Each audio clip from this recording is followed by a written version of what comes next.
Hello, everyone. Welcome. It's Janelle Stewart at parentsmakinganinvestment.com.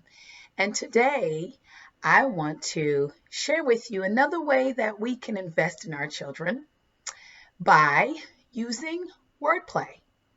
And what I mean by wordplay is just pretty much a fancy way of saying how we use our words to get our children to listen to us and to actually follow out what we're saying and what we want them to do, and also for them to see that what we're saying is valid, it's right, but sometimes the way that we use our words can, you know, um, alter whether or not they see that what we're saying has value and it's important.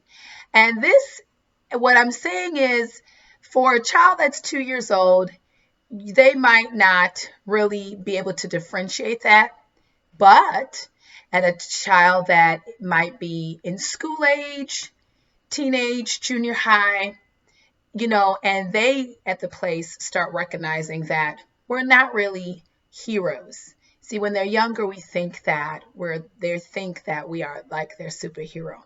As they get older, they realize that we do make mistakes too.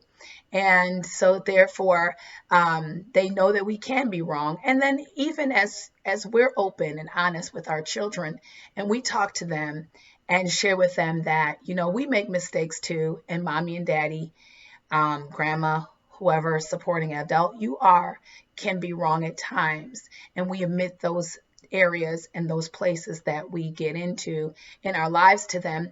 They know that. But at the same time, we want to be able to talk so they will listen. And so I'm going to share this story with you. So my child, what we find is that wordplay is so important for our children. One example being, she doesn't like for us to use the word wrong.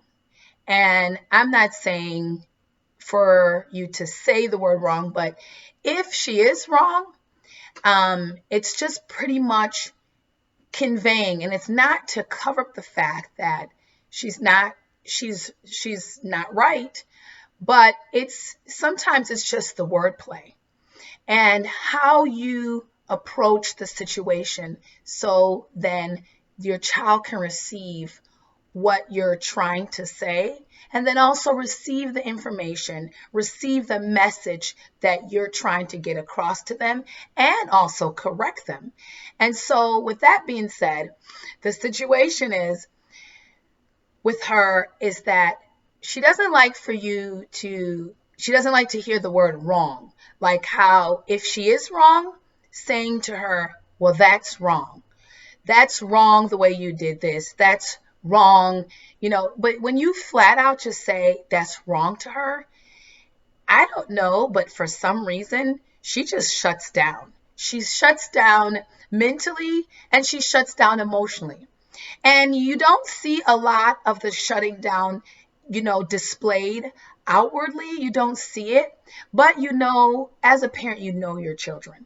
And so I find that I observe her body language and realize that she's shut down. So at this point, a lot of the things I'm going to say to her and what I am going to say and the message that I want to get across to her, she's not even hearing anymore because she's shut down.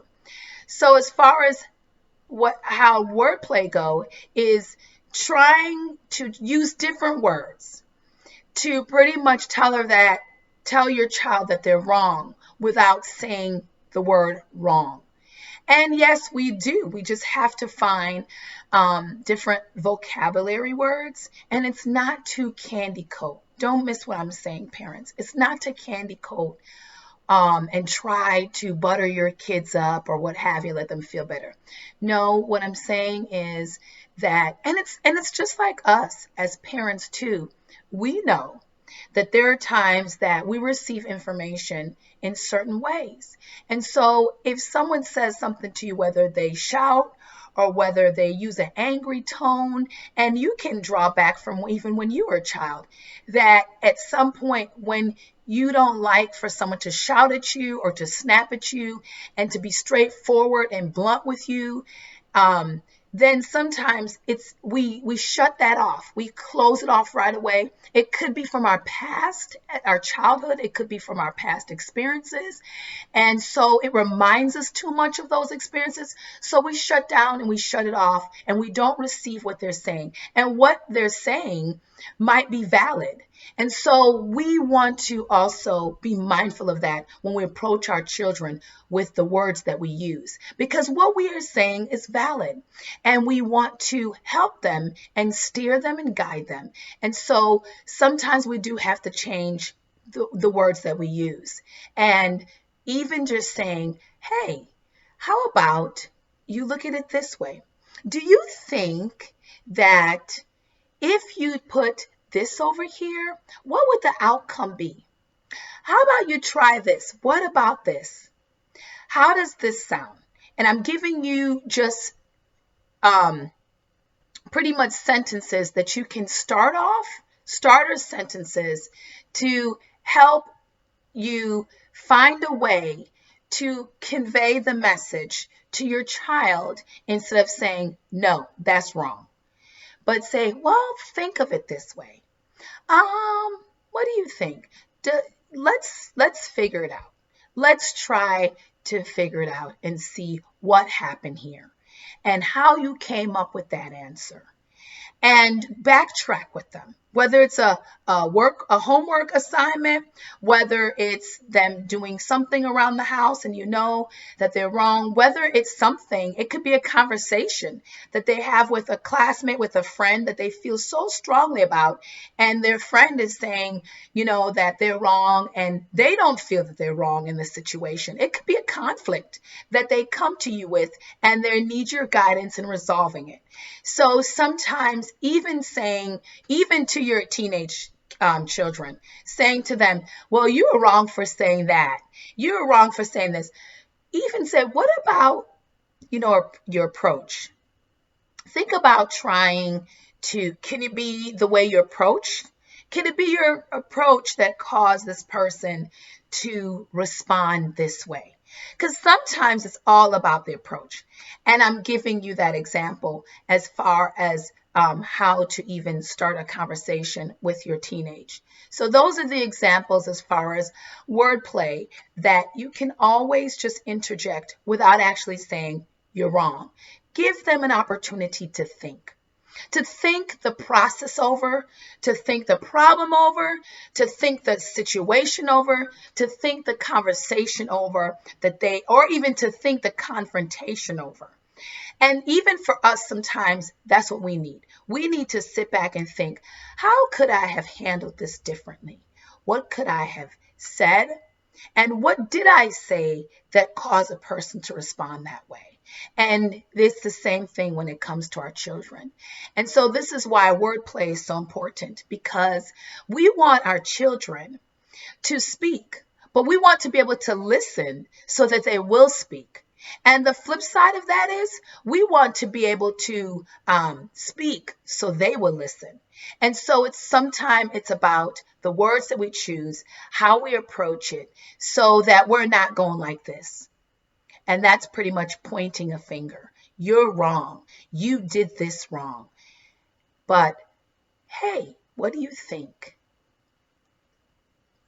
So that is my thought for today. And that also, parents, that's also a way of investing in your children today. Words. Words are very important, impactful, and they remember our bond with our children too. And they remember these things. They remember how we said something, what we said, and how we say it. And so today we want to work on to speak so they will listen. And then also for us also to listen with our heart, so they will be able to hear what we have to say. Hopefully that helps you today. And if you haven't already, subscribe. And you can follow me on Instagram as well, and YouTube, Janelle Stewart. and also like and share this video. And I look forward to sharing this journey of parenting with you as we continue to invest in our children together.